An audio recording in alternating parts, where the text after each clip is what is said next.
Hey everybody, it is Jack here. Today I'm going to be talking about Big Brother 19. More specifically, I'm going to be breaking down the shockless shockwave eviction. That is a tongue twister to be said. I'm going to be talking about that and why it wasn't a shocking eviction and why I wasn't really that surprised. Moving forward though, I'm going to be talking about Paul's 98th HOH ring, and good for him. Being a Big Brother player and everything and winning 98 HOH rings, that is phenomenal. And world record breaking. Congratulations to him. Moving forward though, I'm just like, Josh being HOH is the equivalent of Paul being HOH, and like, I'm saying that because Josh doesn't really want to do anything in the game. Like, he has no motivation to think outside of himself, which is Paul speaking in his ear. So yeah.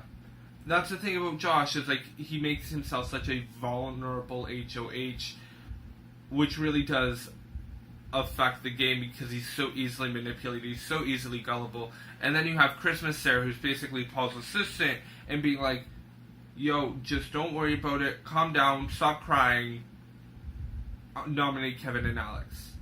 And unfortunately, that was true. Kevin was nominated as a pawn, whereas Alex was nominated as a threat. It's unfortunate. For me personally, I feel like Alex is like a great underdog.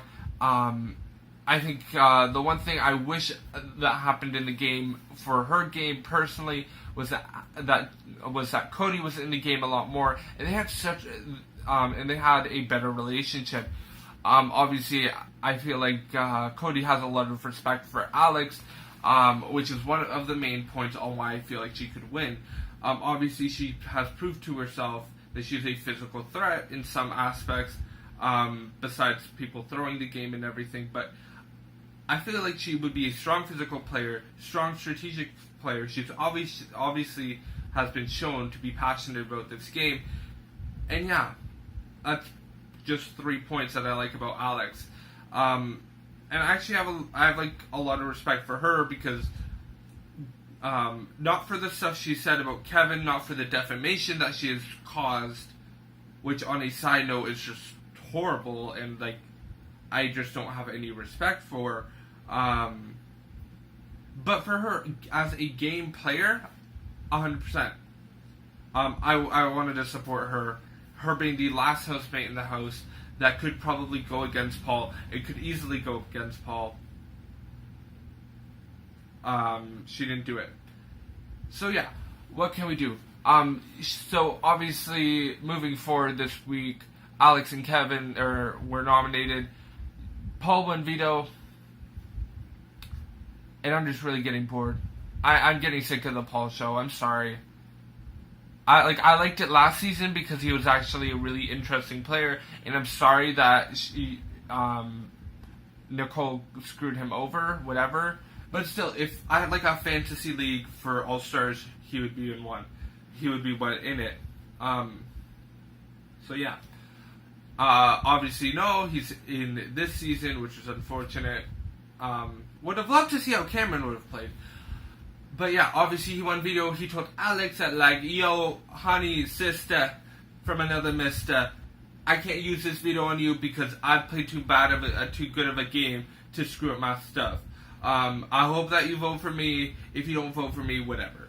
Deal with it. I'll deal with it. And, like, yeah, I may get Cody's vote. Who cares? And that's the whole thing. It's like, okay, yeah, you can see it as bad jury management, but it's like, that's the thing I liked about Alex, is seeing her during this jury speech, seeing her during this whole veto ceremony, and like everything, where she's begging for her life, she's pleading that she's a dead body in the water, and it's like, yes, girl, campaign, yes. It's like seeing something, it's weird, it's powerful seeing that happen this season. It's like, I feel like it's never happened this season, and it's so great to see.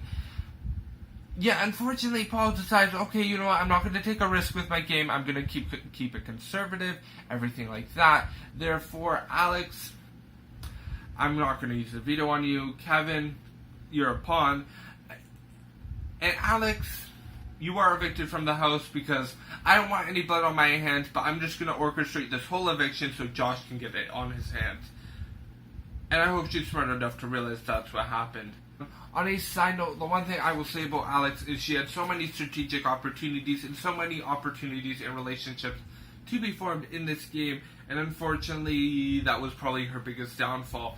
I think that's the one thing we got to see more, is that she had this relationship with Whistlenut. She could have gotten a good relationship with Kevin, but apparently she was too petty to function with that. Along with that, she had a really good relationship with Cody. Cody backstabbed her, and she wasn't willing to turn over that leaf.